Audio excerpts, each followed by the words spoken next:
सरकार को बने 1 महीना हुआ है और एक नई ज़िम्मेवारी के तहत करनाल से जनप्रतिनिधि के रूप में जनता की सेवा करने के लिए उपस्थित हुआ हूँ। तो करनाल शहर की जनता को मूलभूत सुविधाएँ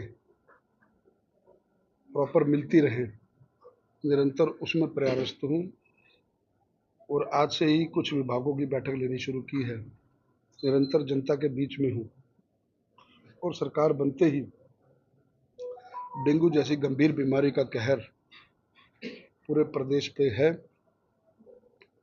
और वो उससे कैसे बचा जाए और सरकार के उसमें क्या प्रयास हैं, उसकी आज समीक्षा मैडम आदरणीय सीएमओ मैडम के साथ आज करनाल ऑफिस में रखी है, सीएमओ मैडम जी के ऑफिस में। और सभी जिला के जो शीर्ष अधिकारी हैं स्वास्थ्य सुविधाओं से संबंधित, वो उसमें उपस्थित रहे हैं। तो उसकी पूरी समीक्षा की है, उनसे कैसे बचा जाए उन पर चर्चा हुई है। सरकार ने अब तक क्या प्रयास किए हैं और वो प्रयास कितने सार्थक रहे हैं, उसके ऊपर चर्चा की है।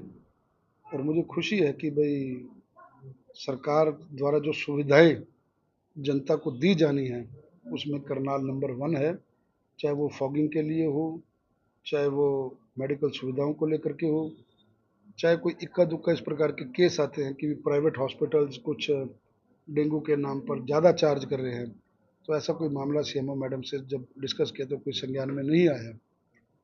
फिर भी मैंने मैडम को ये कहा है कि डेली की जो अपडेशन होती है, हालांकि इनका मीडिया में डीपीआरओ के माध्यम से डेली का एक जिसे वो बोलते हैं कि भाई चार्ट प्रेस रिलीज जाती है कि आज जिले में कितने डेंगू के केसेस आए, कितना निदान किया और उसके ऊपर सरकार क्या कर रही है। मुझे जो बताया गया वो ये है कि भाई प्रिंट मीडिया को वो अपना भेज रहे हैं डीपीआरओ के माध्यम से। तो मैंने सीएमओ मैडम से ये निवेदन किया है कि आप इलेक्ट्रॉनिक मीडिया को भी बुला करके वीकली बेसिस पे करनाल में डेंगू के प्रति या और भी कोई गंभीर बीमारी है उनके बचाव का क्या तरीका होना चाहिए, क्योंकि ये प्रोफेशनल हैं, जिनकी अपील का असर जनता में ज़्यादा जाता है। और ये मीडिया को फ्रेंडली रह करके बताएं कि करनाल में किन चीज़ों से हमें बचा जा सकता है। मसलन जैसे कूलरों में पानी इकट्ठा ना हो, नालियों में पानी इकट्ठा ना हो, गड्ढों में पानी इकट्ठा ना हो, और भी बचाव के जो तरीके हैं, अगर मेडिकल ऑफिसर्स इस प्रकार की बात रखेंगे तो जनता में उसका असर ज़्यादा है। लार्वा की बात करें तो सिविल मुझे hospital let's me complete first. तो चाहे वो लावे की बात हो चाहे कोई बात हो, तो उन्होंने भी सुझाव को माना है कि भाई जनता आज अवेयरनेस मांगती है, ये प्राथमिक प्रयास है।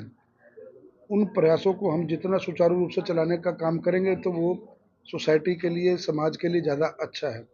तो ये सारी चीज़ें आज मैडम से और पूरी मेडिकल स्टाफ से डिस्कस हुए हैं और मुझे उम्मीद है कि निरंतर अब मेरे को, क्योंकि स्थानीय होने के नाते करनाल की जनता को ये लाभ है कि इनकी भी सेवाएं हम लेते रहेंगे और जनता के प्रति जो हमारी जवाबदेही तय हुई है उस पर हम खरा उतरने का प्रयास पिछले करेंगे। लंबे समय से सीएमओ की 2 महीने से पोस्ट खाली और पीएमओ की बात करें तो 7 महीने से खाली है, तो लोगों को काफी परेशानी है। निश्चय ही आपकी बात बिल्कुल दुरुस्त है। कल माननीय मुख्यमंत्री जी आ रहे हैं, उपायुक्त महोदय से मेरी बात कल ही हो गई है कि जो डिस्ट्रिक्ट हेडक्वार्टर्स के जो पद हैं वो जो खाली है वो एक बार हम लोग सूची बना रहे हैं और कल माननीय मुख्यमंत्री जी के संज्ञान में करनाल विजिट के दौरान, क्योंकि आचार संहिता हटे और इन सारी चीज़ों को हटे हुए, क्योंकि ये सारा प्रोसेस होता है, उस सारे प्रोसेस के अंदर अब वो नियुक्तियाँ करना स्टार्ट है।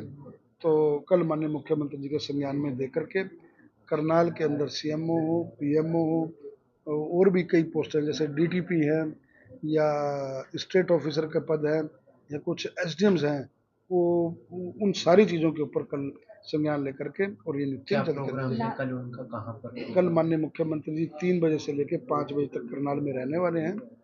1 घंटा कुछ डेलीगेशंस को उन्होंने मिलना है, जो हम लोगों ने सूची तैयार कर रखी है करनाल के विकास को लेकर के।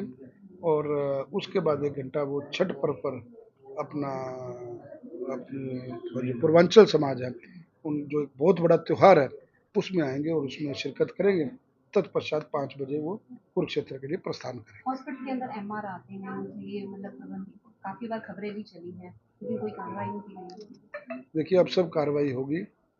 अब करनाल ने अपना पहरेदार चुना है स्थानीय होने के नाते, तो मीडिया के माध्यम से भी अगर कोई चीज़ें मेरे संज्ञान में आएंगी, हम सब लोग अपने जो अधिकारी हैं इनका सहयोग लेकर के जनता का देखिए मेन मोटिव है कि जनता को दिक्कत नहीं आनी चाहिए।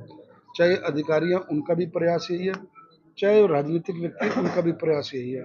तो इन सारे प्रयासों को देखते हुए मिलजुल करके करनाल के विकास के लिए, करनाल की जनता को मूलभूत सुविधाएं प्रॉपर मिलती रहें, उसके लिए लगातार अब प्रयासरत रहूंगा। लार्वा की बात करें तो सिविल हॉस्पिटल में खुद कल लार्वा मिला था, उसको लेकर क्या कहना चाहिए?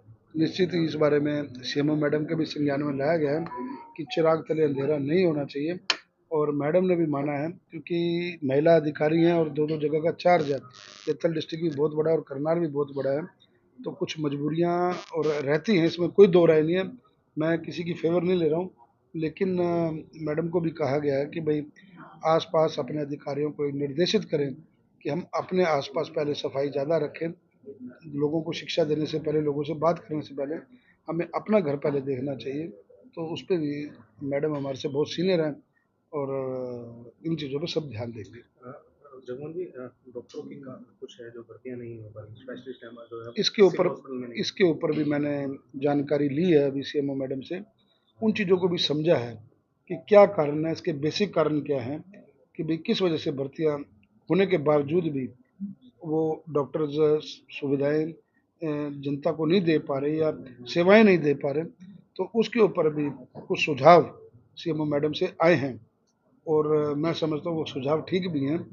तो आने वाले दिनों में जब विधायक दल की बैठक होगी या विधायकों के साथ या इंडिविजुअल माननीय मुख्यमंत्री जी का बैठना होगा, तो मैं इन सब चीज़ों के लिए अपने करनाल के विकास के लिए, करनाल के तो पूरे हरियाणा से जुड़ा हुआ मुद्दा है, पूरे हरियाणा के लिए और सब विधायक साथियों के साथ बैठ करके इन चीज़ों को भी इम्प्लीमेंट कराने का हम लोग प्रयास करेंगे।